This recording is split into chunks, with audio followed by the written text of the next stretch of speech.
te ingoa o te kaikai nei korenga puia.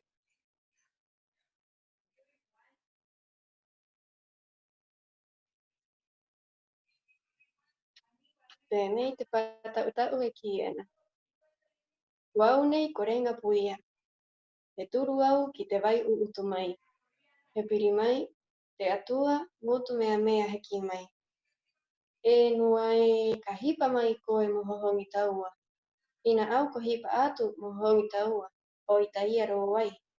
He miro hotu iti, na irunga i te pukuera e noho eu i mai era. Wau nei korenga puia. He turu au ki te wai utu mai. He piri mai, te atua, motu mea mea he ki mai. E nua e ka hipa mai koe mohohongi taua. Ina au ko hipa atu mohohongi taua, o i taia ro wai. Miro a hotu iti, na irunga i te pukuera e noho eu i mai era. Maua mauru. Mauro. Oruru. Muy bien, Yorana. Gracias, Monse. Este capítulo de Lejanías Desatadas lo hemos comenzado con un Kaikai de Isla de Pascua llamado Renga Puía. Estamos hoy día con dos estudiosos investigadores, incansables investigadores de la cultura Rapa Nui. Sofía Abarca desde la Isla de Pascua, desde Rapa Nui mismo. Hola, Sofía. Y Fernando Vallejos, que está ahora magistrando su programa de musicología en la Universidad Alberto Hurtado, que sea, bueno, vamos a hablar de la Isla de Pascua, vamos a hablar de Rapa Nui, vamos a hablar de la cultura. Hola, Fernando, perdón. Hola a todos. Muy bien. Sofía, Renga Puía. Vamos a partir inmediatamente tratando de desentrañar este kaikai, que nos cuentes qué es lo que hizo tu hija Montserrat Baita Pairu, su nombre era Panui. ¿No? Bueno, lo primero que tengo que hacer es como decir quién soy y qué hago aquí. Yo soy una investigadora cultural y mi trabajo desde hace más de 2 décadas acá en la isla tiene una base desde los estudios de música, de museografía y de artes. ¿Ya? Entonces yo un poco con estos 3 elementos que traía y que he desarrollado, he empezado a sumergirme, digamos, en la cultura Rapa Nui desde hace más de 2 décadas. Y lo que he podido entender es que entre más aprendo, más me doy cuenta de que no sé nada. Es un mundo realmente fascinante. Sí. Es un mundo realmente inconmensurable en sus formas culturales y les propuse comenzar con el Kaikai porque es justamente a través del Kaikai donde yo empecé el hilo de mis investigaciones y me pareció pertinente. Sí. Primero, porque es una práctica mnemotécnica, son tejidos manuales ideogramáticos que están asociados a una memoria. Esa memoria es una recitación, a veces puede ser cantado también, de nombre Patautau, y son básicamente pequeñas historias, anécdotas, trabalenguas, incluso juegos de palabras que están asociados a estos tejidos. En el caso de lo que acabo de presentar, Montserrat Baita Pairu, que es mi hija, nombre Baita Pairu, que es agua bendita, que le fue regalado al nacer por la nueva María Tecaji, que era una gran cultora también, que ya partió. Bueno, lo que Montserrat acaba de hacer es un kaikai con su respectivo patautau de nombre Erenga Puya.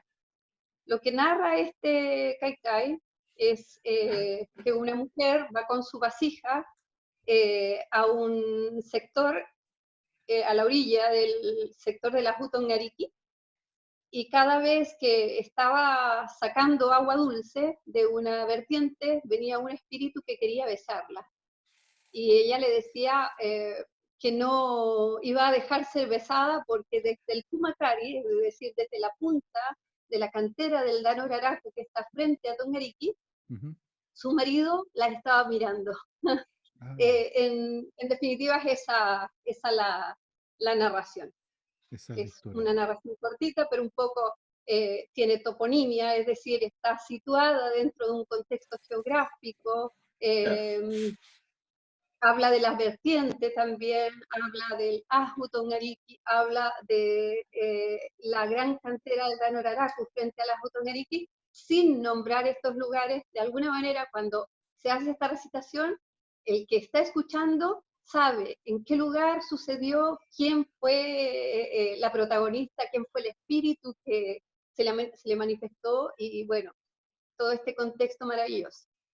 Muy bien, qué bonito. Este Kaikai en particular, a diferencia de la mayoría, no pertenece a el acervo cultural que proviene del núcleo Pacamati, que suele ser quienes más se han preocupado de conservar esta memoria hilada.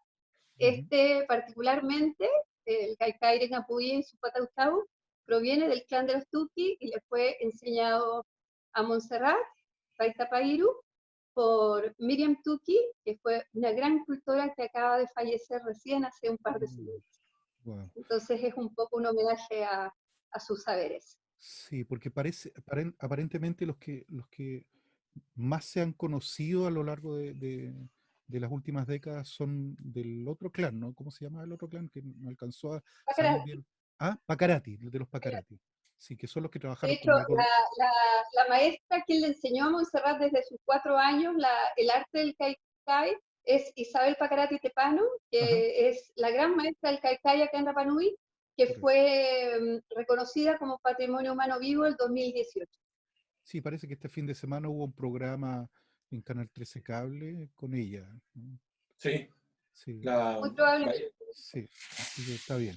Porque han hecho programas con los patrimonios humanos vivos de todos lados. Entonces, claro, parece que le tocó a ella. Pero está muy bien. Oye, y eh, claro, este Kaikai sí, yo no lo había visto en realidad. Con Fernando, tú sabes, hemos hecho yo trabajé con Margot Loyola hace muchos años y con ella aprendí una cantidad de figuras y después Fernando llegó con más y ahí estuvimos incursionando, pero él ahora que está haciendo su tesis de magíster en la isla, claro, ha logrado llegar a otros, a otras voces, a otras investigaciones como tú, por ejemplo, y como el tío Nito y otras personas. Y la verdad es que a medida que él me ha ido contando, nos ha pasado lo mismo que te pasa a ti allá, pero además sabemos y nos damos cuenta de lo poco que sabemos y lo poco que entendemos también de la cultura Rapa Nui. Así que, Fernando, cuéntanos cómo ha sido tu experiencia de estar allá, de ir para allá, de, y del eje, ¿cuál es el eje que tú estás investigando? bueno, mi curiosidad y mi interés por la cultura Rapa Nui comienza en primera instancia en primera instancia por llegar a un restaurante que se dedica a hacer shows folclóricos, en donde yo llegué hace ya quizás 10 años atrás y te pasan un cuadernillo con letras en donde tú no tienes traducciones ni nada y te dicen, tienes que aprenderte esto es parte del show, este es tu trabajo, ¿cierto? Y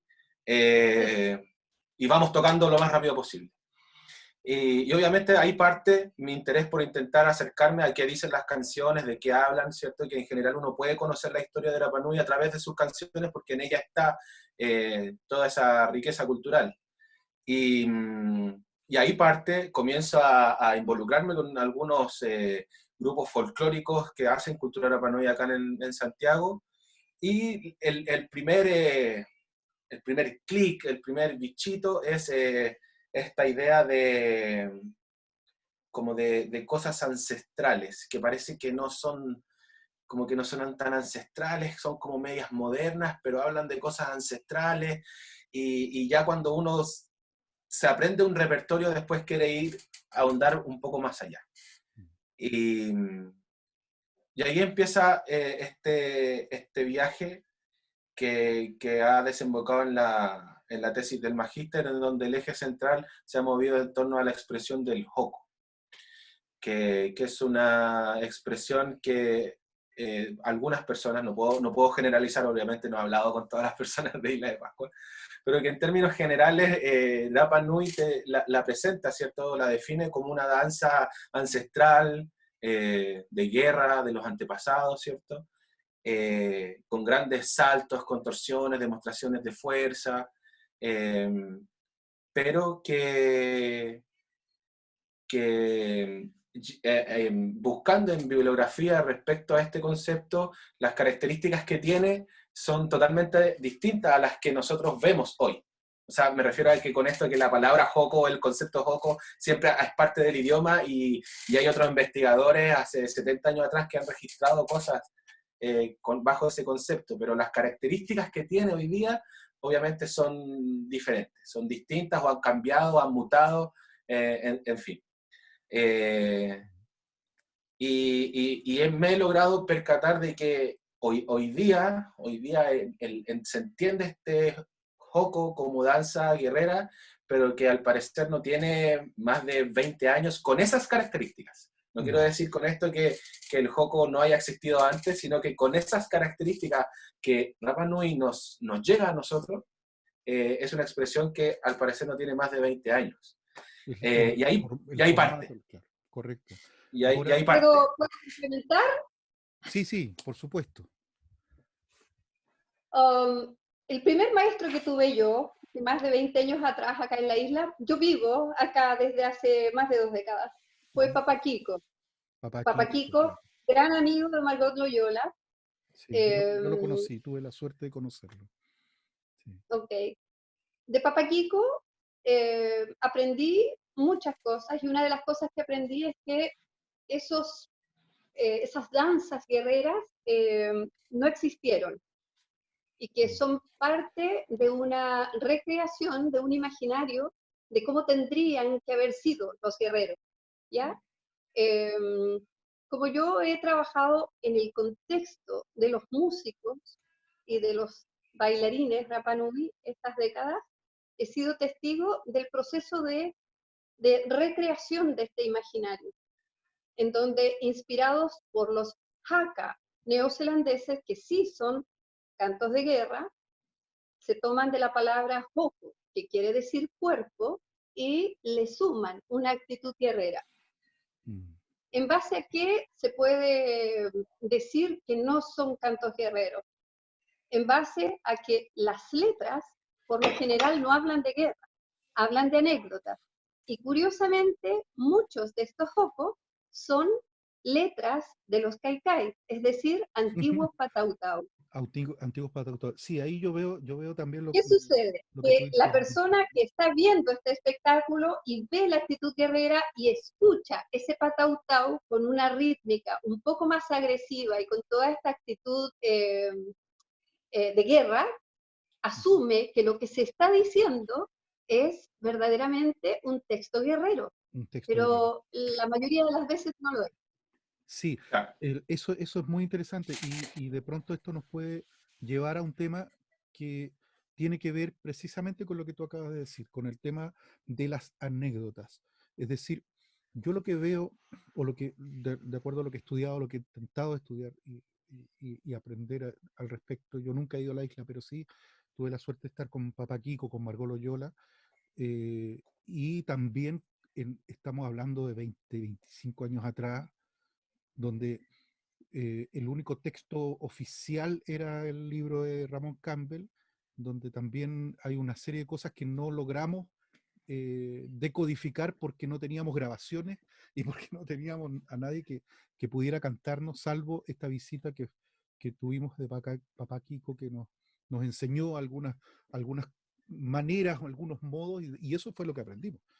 Y después transmitimos, pero lo que ha ocurrido en los últimos 15, quizás 10 o 15 años, es un acercamiento también de gente de la isla que ha llegado acá, que ha hecho sus grupos folclóricos, que ha formado agrupaciones, que ha mostrado el modo moderno, digamos, de esta generación en la escena, digamos, ¿no? Y en lo que he entendido de las figuras de hilo, de los Kaikai, es que finalmente es un libro de historia, pero es un libro también de, de costumbres, es decir, de cómo se relacionan las personas, de cómo se construye la relación entre las personas en la isla, de eh, quiénes son quiénes, Un quiénes son. poco. ¿Mm? Sí, sí Y tiene ese elemento también. es como Uno los de los dichos, primeros trabajos, claro, es como lo que ocurre acá con los dichos populares, como la sabiduría popular, ¿no? así es, Sí, sí. sí.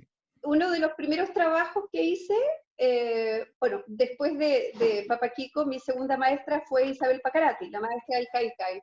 ¿Ah? Y con ella hicimos la recopilación de los Kaikai y pudimos establecer también cuáles eran y cuáles no eran de la isla, porque hay algunos que vienen de otras islas de Polinesia y se pueden Correcto. reconocer porque tienen algunas palabras que tú reconoces que no son de acá. Correcto. Y también tienen el agregado, digamos, la variante del movimiento, que cuando los hilos dentro del tejido ya recitado, tú puedes moverlo, eso también es un elemento que no es Rapa Nui. Bueno, una vez establecido, digamos, como estos márgenes que definían lo que no era de lo que no era, diseñamos un libro didáctico donde estaban todas las recitaciones escritas en lengua Rapa Nui y la traducción Ujú. al español. Y además unas páginas con la contextualización de este arte, de esta costumbre, de esta forma artístico-social de comunicar, y además un disco con los Patautau.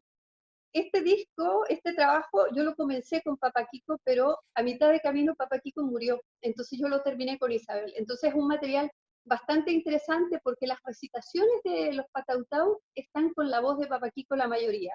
Las que no alcanzamos a Qué maravilla. registrar con Papa Kiko están con la voz de De Isabel. Isabel Pacarati. Y es muy interesante y en esto hago la conexión con el trabajo que está haciendo Fernando.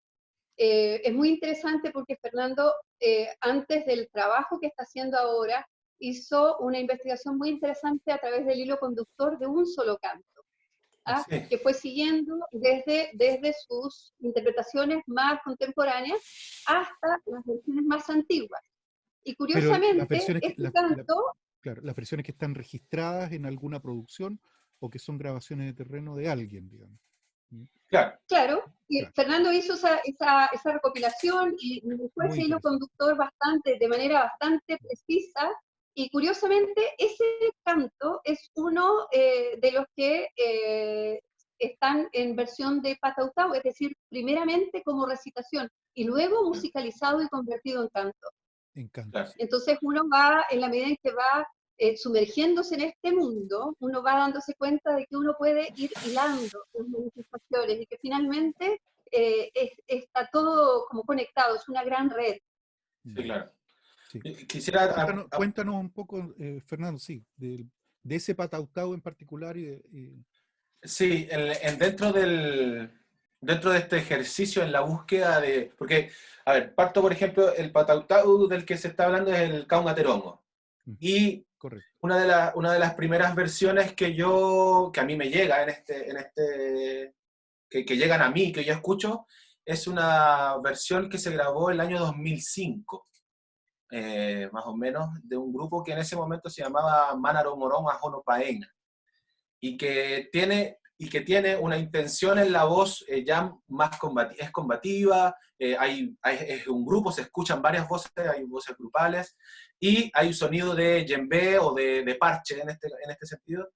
Eh, y hay una palabra, un concepto que es el hakamatara, ¿cierto? Que se usa mucho al momento de hacer hoko en la escena, como en la proyección folclórica, no sé cómo decirlo, de Rapa Nui, que es esta invitación como a prepararse, ¿cierto? Así como desatarse. Mm, Eh, y la forma en que me llega es Kaumateromo, Kainamango, Ebera Kuraku, Tecate Mako, y así, ahí parte.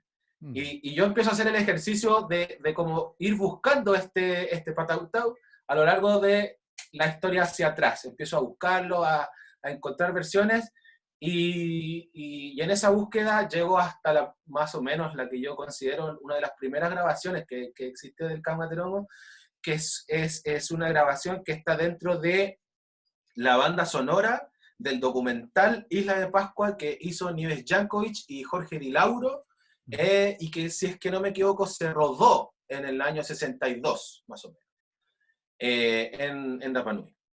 Y ahí encontré, y por referencia de otras personas que lo escucharon, porque yo al principio no sabía de dónde era, solamente tenía una carpeta que decía cantos antiguos y estaba ahí. Y después logré llegar a esa información, y obviamente la forma de recitarlo es totalmente distinta. Caunaterongo, que Ajinamango, Everacuraco, Tecatemaco, y Jacabeque, Ojo, Irototecoro, y es casi una nota pedal que se mantiene a lo largo de todo el patautau, y bonito. que cae finalmente, prácticamente llegando al final, puti, puta, jaba, jabare, y se cae. Y así sucesivamente está la versión, bueno, de ellos, después aparece, no sé, la versión de los pascuenses, que ya tiene guitarra, y así Quioteao, y así Kirikirimiro, y así hasta llegar al 2005, donde aparece, entonces, hay un abanico por lo menos de 6 versiones de este patautau. Un complemento, Feya. Anterior a todo eso está la versión original, que es una versión muy dulce, y que es el patautau del Caicai Caunaterongo, y que es muy, pero muy dulce. Entonces, primero fue un patautau de un Caicai que existe y que es una figura específica que habla de ese texto, y luego todo este camino que está relatando Fernando hasta llegar a la expresión que él está diciendo, que se acompaña de la jaca matara, que es el grito de guerra, digamos, combativo, y que ya es una versión absolutamente corporal, ya dejó de ser un tejido y dejó de ser un canto y se convirtió en un joco. Claro, que es justamente a lo que quiere llegar Fernando a través de su investigación actual. Claro, ahora, Muy interesante.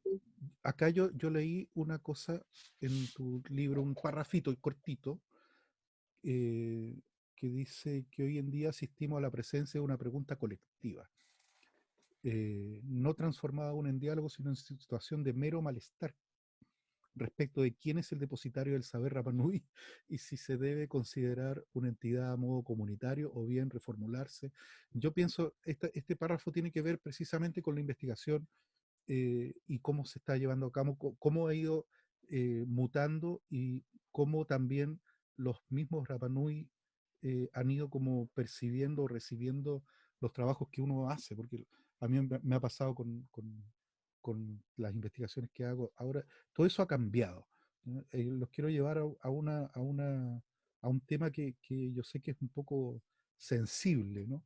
Pero de pronto en un momento,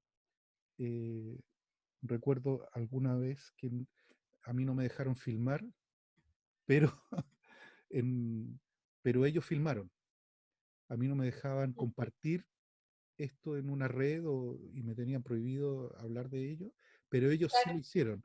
Entonces, de pronto uno dice, bueno, están en su derecho, está bien, si eso es lo que hay que hacer, pero ¿cómo lo han recibido ustedes? ¿Cómo ha sido esta experiencia del cambio paradigmático o quizás metodológico que hay que también considerar en todo esto?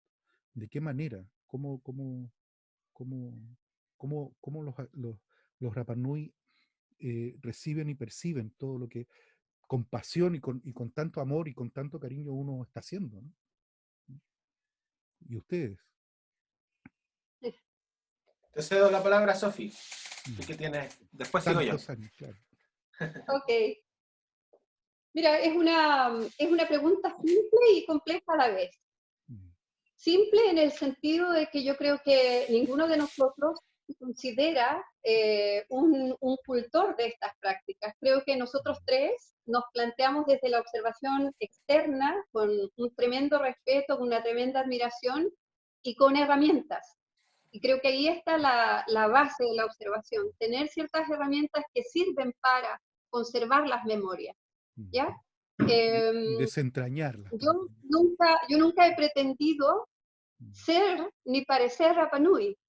Sin embargo, soy una apasionada de esta cultura, a la que estoy unida a través de la sangre, porque tengo 2 nietos que son de la etnia.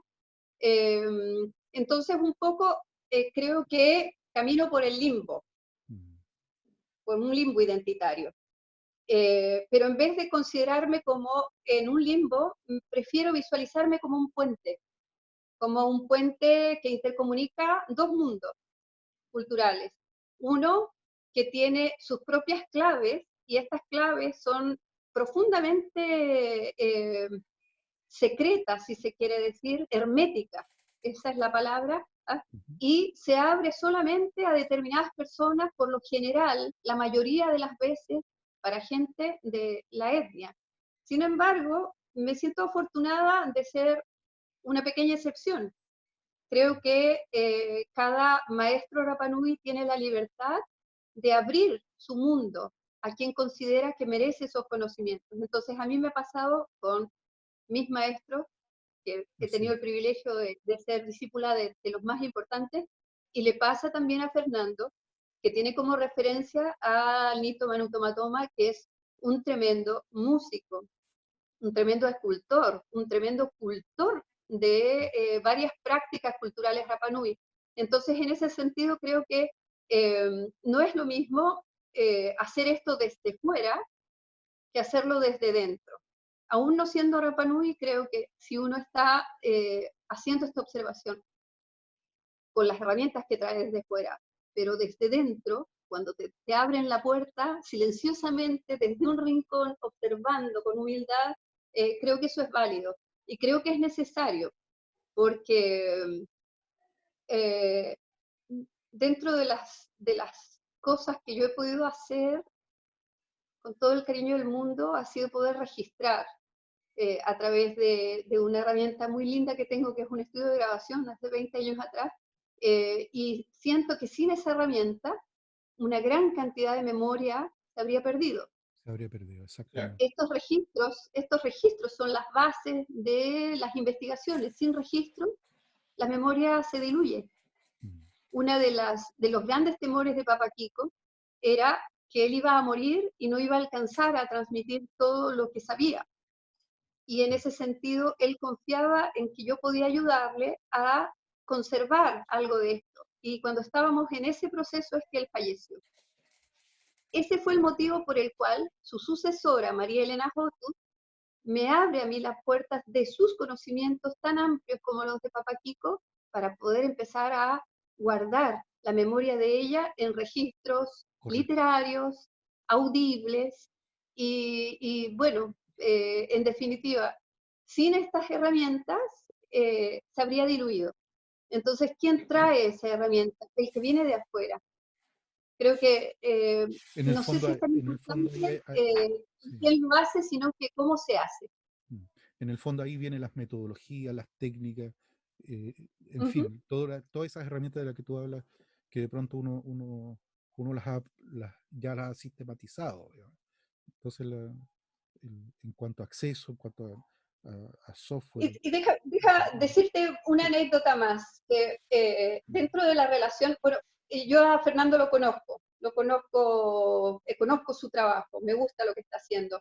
Y una anécdota que hay respecto al trabajo que está haciendo Fernando es que, por ejemplo, el gran referente que tiene él, que es el maestro Nito Manu Toma Toma, Nito le dice a él, haz nomás, no importa que esto se enojen, le dice, respecto a la gente de Rapa Nui. Le dice, porque ellos no saben lo que tú estás haciendo, yo sí te entiendo, hazlo nomás. Entonces, aquellos que saben que es necesario y que comprenden que sin estos registros la memoria se diluye, lo aceptan de muy buena manera. Correcto.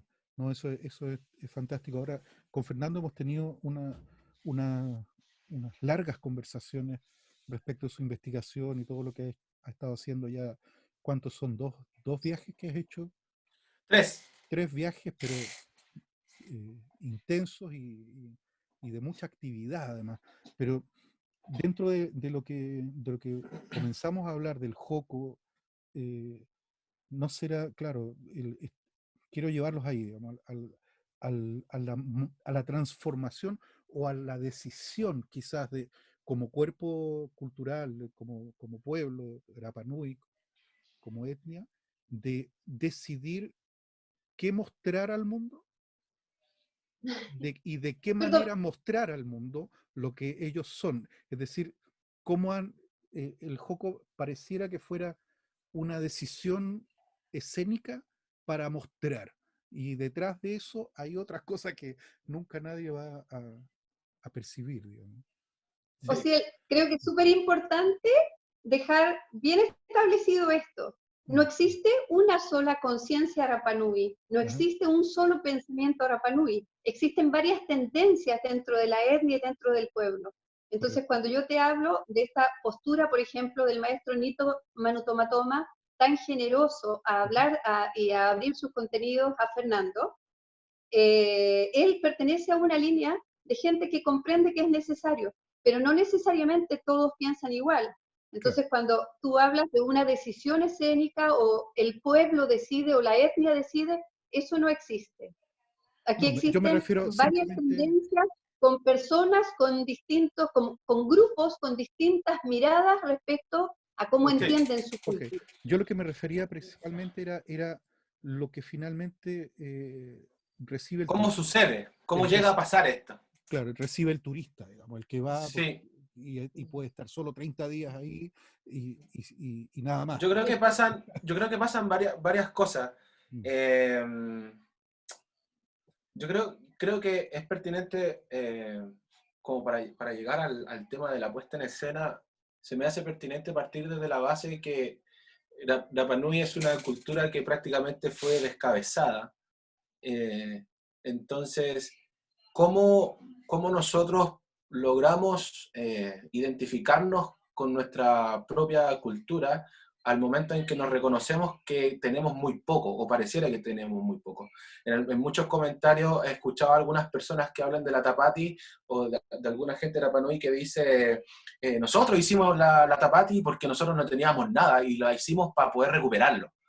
Y así también a lo mejor con actividades anteriores a la Tapati, como la fiesta de la primavera, cuando empiezan a hacer un poco más Rapa Nui ciertas actividades civiles que existían y que de repente eran organizadas por las armadas, etcétera, que tenían el control de la isla. Entonces,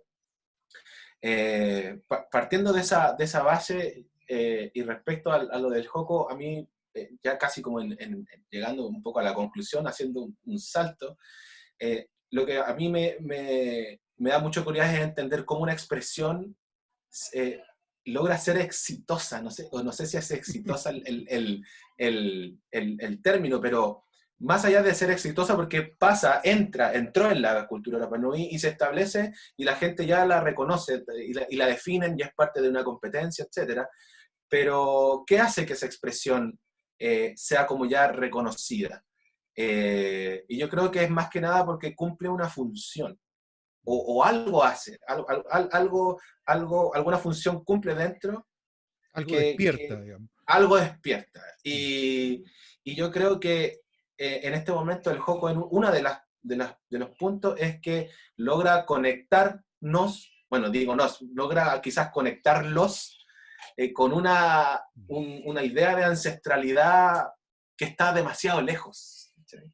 Que está demasiado lejos y que tenemos que intentar traerla de vuelta, y la música ha sido reflejo de eso. Sin ir más lejos, o sea, esta cantidad de versiones que tiene el Kauma Terongo también muestra cómo a través de la música el pueblo de Rapa Nui se relaciona con su propio material sonoro. ¿Se entiende? Y en cada momento es interesante pensar en qué estaba sucediendo alrededor de esta grabación, en cada presente, o sea, en cada momento, cada presente pasa algo que provoca que esta música se muestre de esta forma. Desde las grabaciones de Nieves Yankovic, pasando por Papa Kiko y los pascuenses Quiroteado. Quioteao y Kirikirimiro y así sucesivamente. Sí. Ahora, en el método o en la forma de llegar a esas cosas pasan muchas cosas. En primer lugar, hay gente que, a mí uno de los puntos que yo he visto es, por ejemplo, como los conflictos etarios, de alguna forma. O sea, si yo le hablo... De generaciones, claro, entre generaciones. Si yo hablo con una persona que tiene más de 60 años sobre Joko, me dice algo, y así de 40 a 60, y así de 20 a 40, y así. Hay unos rangos, quizás sus límites son un poco difusos, pero pasa algo. O sea, Sí. normalmente la gente de más de 60 años muchas veces lo rechaza o no le gusta, o dicen que esto no era así, porque mis abuelos... nunca lo vieron, etc. Las personas que tienen entre 30 años, como que hay algunos que saben que esto no se hacía antes, pero bueno, ahora se está haciendo, pero tampoco voy a hablar mucho porque son mis primos, son mis amigos, pero está bien, y si ellos lo quieren hacer, que lo hagan. Y Está por bien. otro lado, claro, y por otro lado, personas de 20 años o que vienen haciendo ya han visto eso toda su vida. Muy bien. Entonces yo creo que ahí se genera un cambio también entre lo que es como tradición. ¿Qué es lo que es como de tradición ¿Puedo oral? complementar, Peña? Ajá. Sí, pero un poquito, mira, vamos a hacer una cosa porque se nos va a cortar y yo voy a mandarles de nuevo una nueva reunión para que, A seguir. para seguir, porque vamos a tener que seguir. ¿Ok? Así que Vale, dame un minuto y seguimos, ¿ok? vale, listo. Vale.